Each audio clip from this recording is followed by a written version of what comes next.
Bonjour à tous, c'est Olivier de Simple Slide, je vous souhaite la bienvenue dans cette nouvelle vidéo. Alors cette semaine nous allons nous intéresser aux relations humaines et je vais vous présenter 5 clés pour mieux travailler avec les autres. Parce qu'effectivement, que vous le vouliez ou non, travailler avec les autres est un aspect incontournable de la vie professionnelle et personnelle. Et d'une manière générale, ces relations sont souvent source de conflits et de tensions. Pour introduire le sujet, je vous livre une citation que j'apprécie particulièrement, qui nous dit que finalement, travailler avec les autres, ça revient à passer la moitié de son temps à expliquer aux autres que leurs idées sont stupides et que les nôtres sont bien meilleures. En fait, voici un petit peu l'idée fil rouge de cette vidéo, c'est que les relations humaines ont quelque chose d'extrêmement fragile. Et on a vite fait d'agir comme un éléphant dans un magasin de porcelaine, sans même s'en rendre compte. Bien souvent, on va créer une rupture dans la communication sans le savoir, par simple maladresse. Et la première approche pour mieux travailler avec les autres, c'est de faire preuve d'empathie. C'est-à-dire d'arriver à se mettre à la place de votre interlocuteur. Et donc l'idée de cette vidéo, c'est justement de voir ensemble les 5 clés à connaître pour mieux travailler avec les autres. Alors, comme vous pouvez le voir sur cette diapositive, 2 des clés concernent votre interlocuteur, ce sont les besoins profonds de l'interlocuteur, et les 3 autres clés sont de votre côté et correspondent aux 3 comportements à adopter pour répondre aux 2 besoins fondamentaux que l'on va découvrir dans un instant. Alors le premier besoin profond de votre interlocuteur est celui de l'importance. Tout individu a besoin de se sentir important. Moi, vous, vos clients, vos collègues, votre boulanger, tout le monde a ce besoin profond. Et plus vous donnerez de l'importance à ceux qui vous entourent, et plus ils apprécieront les relations avec vous. Alors pour cela, en fait, il faut manifester un intérêt sincère pour eux. Soyez présents et curieux, prêtez leur attention, écoutez-les attentivement et posez-leur des questions.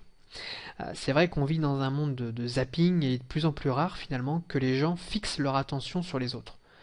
En faisant cela, vous marquerez durablement les esprits. Le deuxième besoin profond de tout individu est celui de la sécurité. Notamment au niveau de la communication. Une communication efficace passe obligatoirement par un sentiment de sécurité des 2 côtés. Il faut donc être extrêmement attentif à ne pas rabaisser son interlocuteur, ce qui peut parfois être le cas dans des relations hiérarchiques. Si un individu se sent diminué ou menacé lors d'une conversation, il va se mettre sur la défensive et se fermer à l'échange.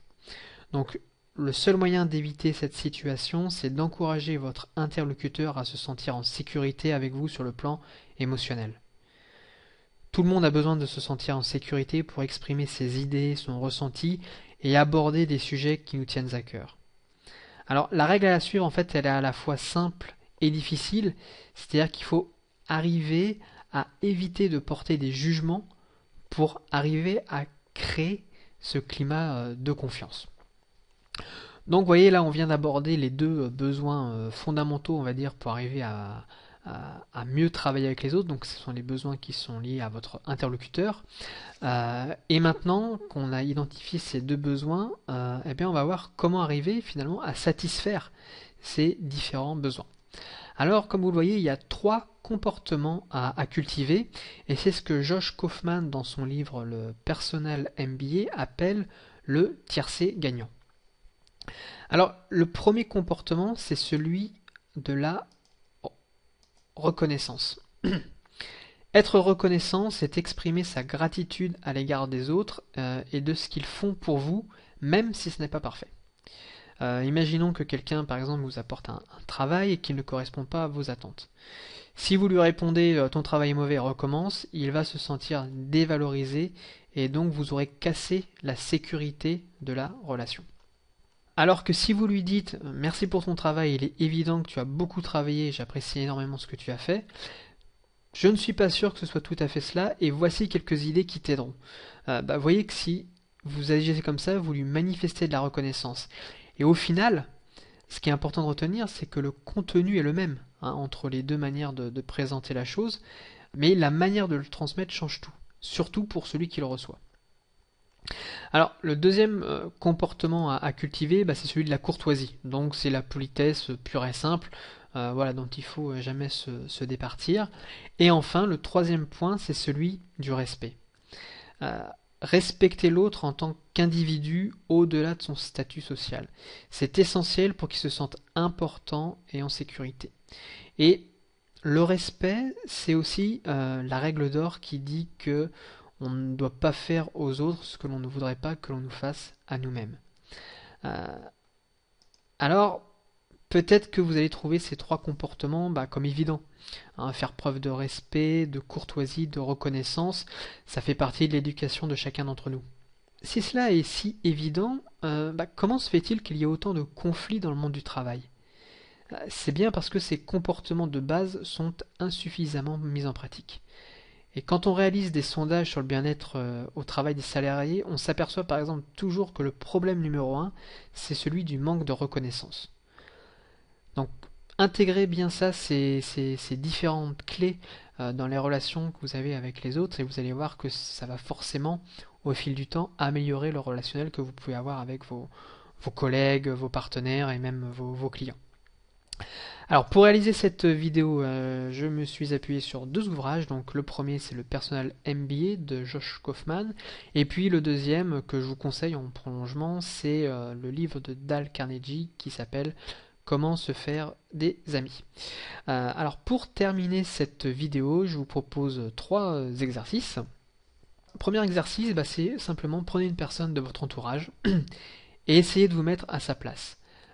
Adoptez son point de vue et cherchez à comprendre comment il souhaite être rendu important et en sécurité. Voilà, fixez-vous sur une personne et suivez un petit peu ce processus et vous allez voir que vous allez découvrir de nouvelles choses en fait pour aborder la relation que vous pouvez avoir avec cette personne. Deuxième exercice que je vous propose pour cette semaine, c'est un exercice plutôt, on va dire, d'introspection et de vous poser la question, que faites-vous aux autres que finalement vous ne voyez pas que l'on vous fasse. Voilà. Essayez de lister 5 points d'amélioration sur cette question. Et enfin, pratiquez la gratitude. Essayez cette semaine par exemple de remercier sincèrement 3 personnes et faites de cette pratique une habitude sur un mois et n'hésitez pas à augmenter la dose, vous verrez, vous en tirez forcément des bénéfices dans vos relations avec les autres. Voilà.